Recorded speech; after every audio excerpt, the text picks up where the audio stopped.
कई लोगों से आपने सुना होगा कि मुझे सियाटिका हो गया है, मेरी गद्दी सरक गई है, मेरी नस दब रही है, या वॉटेवर जो जो लोकल लैंग्वेज में लोग बोलते हैं। मगर आज हम ये जानते हैं कि एग्जैक्टली डिस्क में या नर्व को होता क्या है ना। डिस्क बल्ज किसे कहते हैं, डिस्क प्रोट्रूजन किसे कहते हैं, और डिस्क एक्सट्रूजन किसे कहते हैं। ये 3 स्टेजेस है। इसके बाद भी और एक स्टेज है सिक्वेस्ट्रम, उसे भी हम आज जानने की कोशिश करते हैं कि ये वाकई में होता क्या है। सबसे पहले फ्रेंड्स मैं बता दूं कि स्पाइन एक एस शेप कर्व स्ट्रक्चर में होता है, वो स्ट्रेट नहीं होता। और हर 2 वर्टिब्रा के बीच में एक डिस्क होती है, हर 2 वर्टिब्रा के बीच में एक डिस्क होती है। और ये जो पीला रंग दिख रहा है, इट इज़ अ नर्व, है ना।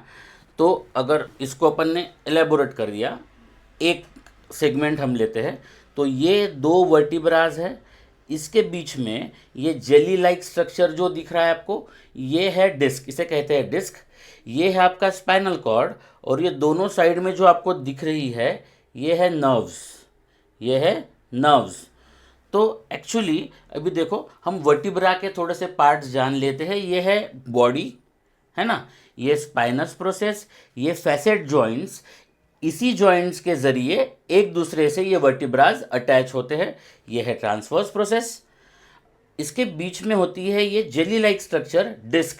डिस्क का बहुत बड़ा काम है कि क्योंकि ये फोर्स को ट्रांसफ़र करने में हेल्प करती है, दोनों बोन के बीच में का घर्षण रोक देती है, क्योंकि बीच में डिस्क होती है तो ये ऐसे बंजे हो जाता है ना। तो अभी सबसे पहले देखते हैं हम डिस्क बल्ज क्या है। डिस्क बल्ज मतलब अगर ये 2 वर्टिब्राज में का प्रेशर बढ़ जाता है तो ये बीच की डिस्क जो है ये फूल के ऐसे थोड़ी बाहर आएगी, इसे कहते हैं हम डिस्क बल्ज। इसके बाद में होता है डिस्क प्रोट्रूजन। डिस्क प्रोट्रूजन में क्या होता है, ये बल्ज जो हुआ है, और अगर इन 2 वर्टिब्राज में का प्रेशर बढ़ गया तो डिस्क ऐसे बाहर आएगी और इस नर्व को कंप्रेस करेगी। हो सकता है, ज़रूरी नहीं है, मगर मैक्सिमम टाइम ऐसे होता है। तो ये प्रोट्रूड होके इस नर्व को कंप्रेस करेगी, इसे कहते हैं डिस्क प्रोट्रूजन।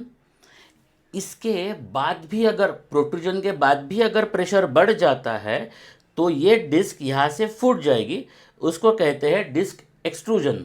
डिस्क एक्सट्रूजन के केस में क्या होगा कि इसके जो कंटेंट्स है डिस्क के, ये पूरे ऐसे फूट के बाहर आ जाएंगे, नीचे की तरफ चले जाएंगे, है ना। उसके बाद का स्टेज है सिक्वेस्ट्रम, मतलब ये स्ट्रक्चर ही टूट के नीचे अलग से हो गया, उसे कहते हैं सिक्वेस्ट्रम। अभी मैक्सिमम पेशेंट्स जो मेरे पास आते हैं वो डिस्क बल्ज